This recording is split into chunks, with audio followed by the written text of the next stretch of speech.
or silver being the origins of money.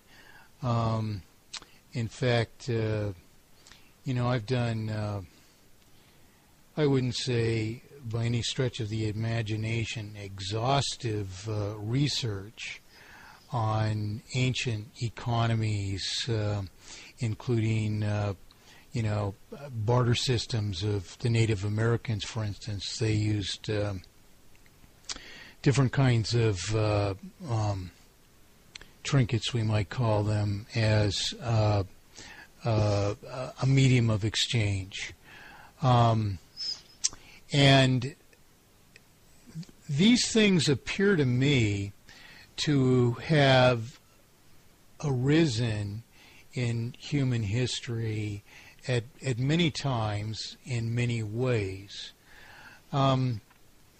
Largely, I myself, I tried to put myself in the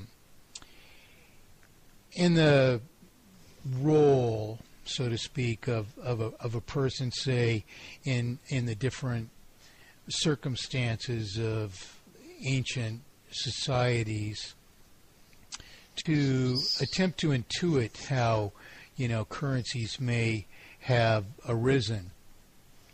And the general idea that sticks in my craw, so to speak, is the idea of that virtually everyone was faced with in any system of barter and markets. And I wrote some articles to this effect many years ago, and they, like all the rest of my work, have been substantially plagiarized. But, if you will, what I did was imagine myself going to a market and confronted with the regular circumstances of the market, which basically are that given a lack of currency, we have substantial difficulty in effecting any intended trade. That is, we might go to a market with perhaps 3 goats and 20 chickens, and what we really desire to have perhaps is a very good herding dog. And we figure that what we've brought to market ought to be worth such a dog as we conceive and aspire to have.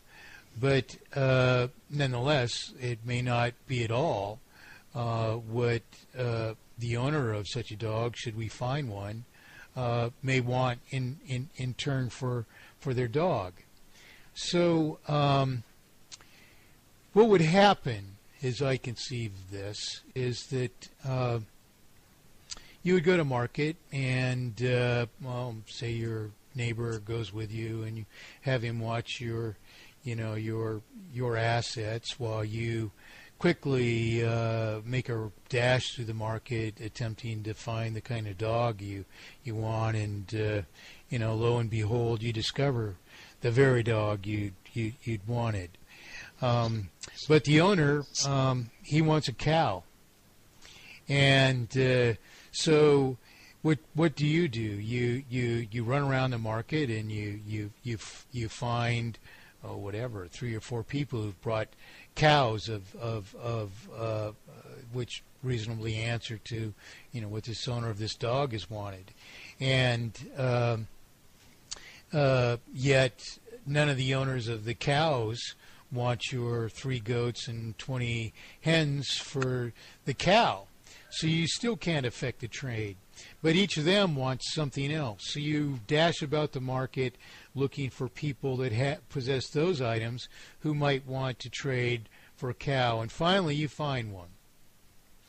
And so what do? You issue this person a promissory obligation that you will deliver your 3 goats and 20 chickens to this person.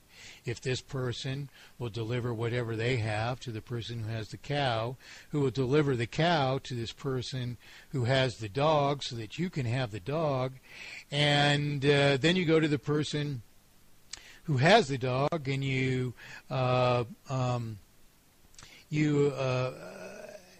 inform them that you've arranged for this trade should this cow be to meet their standards. And so as I see it, there would have been a regular inspiration to create the very kind of currency which we still need to abide by, and that is a mere promissory obligation.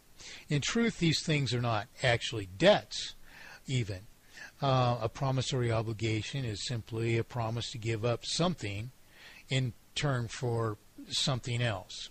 And the obligation of a promissory obligation is to fulfill it. So that's still the situation that we have.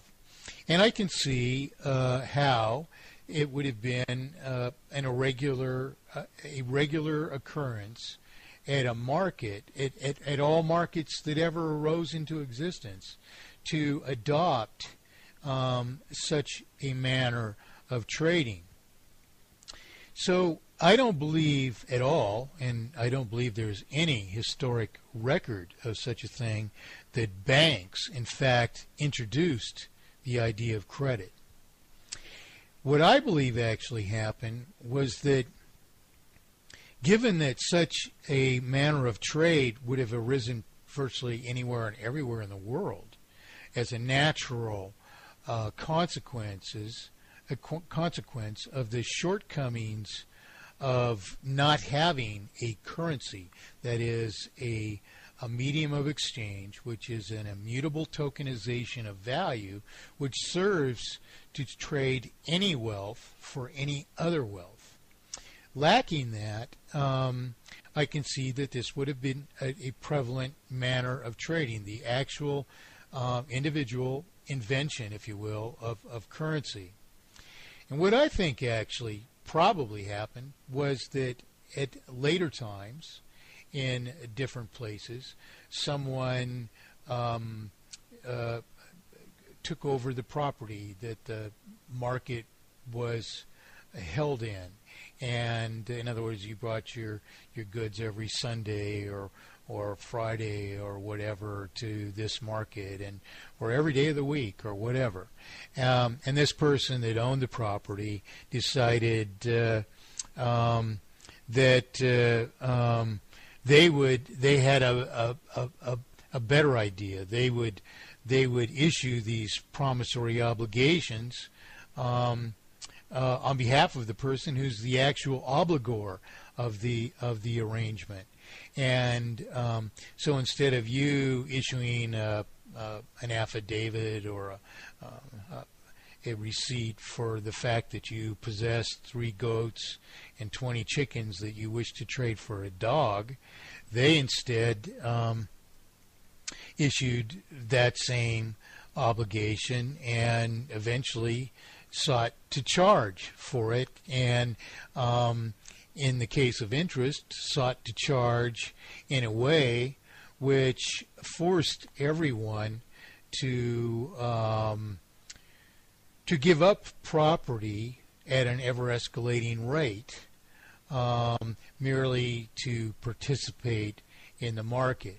And when the profitability of that was discovered, however unwarranted it might have been, I think this would have been the beginnings of what we today call banking, which of course is not about banking at all. It exists merely to impose this obfuscation of the currency.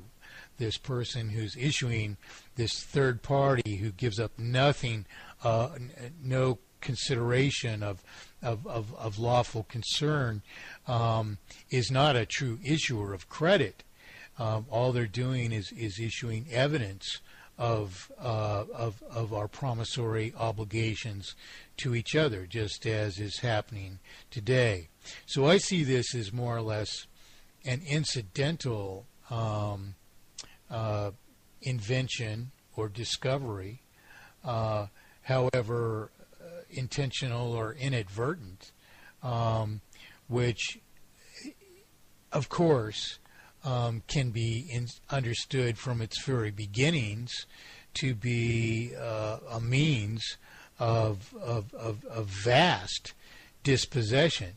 So the next step in this evolution of this thing would be that you would seek to proliferate, to extend the domain over which you were the third party who is a falsified creditor who merely publishes evidence of our promissory obligations to each other, and first then, as is the case with the present central banking systems of the world, launders the principal into their possession. When you pay the 3 goats and 20 chickens, you pay them to me, and I get to launder those into my possession. And when you're doing this with paper, you can do that. And so that's how I see all this evolving. I mean, after all, I frankly, I see no original inspiration for an extrinsic party to intervene upon our commerce, ostensibly to our benefit, when in fact the only power and therefore the only possible purpose of what they're doing is to take from us. I never see it as a beneficent innovation.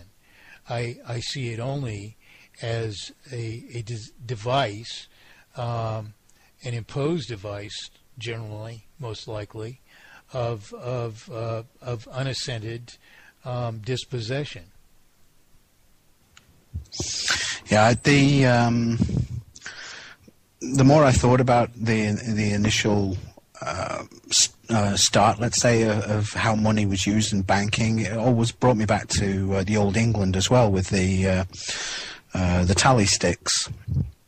Mm-hmm. Now again, that was similar in concept to the receipt system. I mean, that worked apparently for around 700 years in early English history.